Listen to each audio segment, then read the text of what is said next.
இந்த காட்சியை பாருங்க, கடைசி வரைக்கும் பாருங்க. சார் சொல்லுங்கம்மா. கிளம்புறேன் சார். போயிட்டு வாடாம்மா, போயிட்டு வாம்மா. தினமா கேரி பேக்ல குழந்தைங்க உயிரை கொடுத்து வளர்க்குறீங்க. ஜாக்கிரதாமா, போயிட்டு வாடாம்மா. அம்மா சாமி, ஒரு நிமிஷம்டா.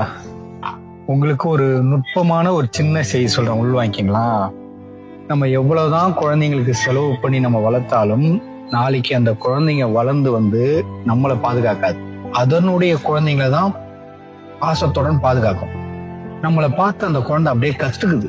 அப்ப நம்ம என்ன செய்யணும் அப்படின்னா, நமக்கு நம்மளுடைய முன்னோர்கள், அதாவது அப்பா இருக்கலாம், அம்மா இருக்கலாம், பெரியம்மா, சித்தப்பா, தாய் மாமா, யார் ஒன்னா இருக்கலாம், நம்ம பெரியவங்களை எந்த அளவுக்கு பாதுகாக்கிறோமோ அதை அந்த குழந்தை பார்க்கணும்.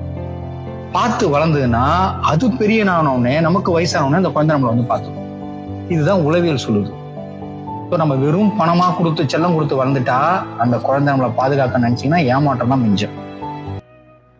உண்மையிலேயே இந்த சகோதரருக்கு என்னுடைய பாராட்டுகளுங்க, வாழ்த்துக்களுங்க. உலகத்துல நடக்கிற அற்புதமான விஷயத்த அழகான முறையில சுருக்கமா சொல்லிட்டாருங்க. இதுதாங்க தற்போது உள்ள நிலவரங்கள். நாம குழந்தைகளை எவ்வளவு கஷ்டப்பட்டு பொத்தி பொத்தி வளர்த்தாலும் அது பெரிய ஆள் ஆனதுக்கு அப்புறம் அவங்களுடைய குழந்தைகளை தான் பொத்தி பொத்தி வளர்க்குறாங்க. ஏன்னா நம்ம அப்படி வளர்த்துருக்கோம் குழந்தைகளை. அதனால உங்களுடைய தாய் தகப்பனை நீங்க வந்து கண்கலங்காம நீங்க வச்சுக்கிட்டீங்கன்னா உங்களுடைய குழந்தைகளும் உங்களை கண்கலங்காம வச்சுக்கிடுவாங்க.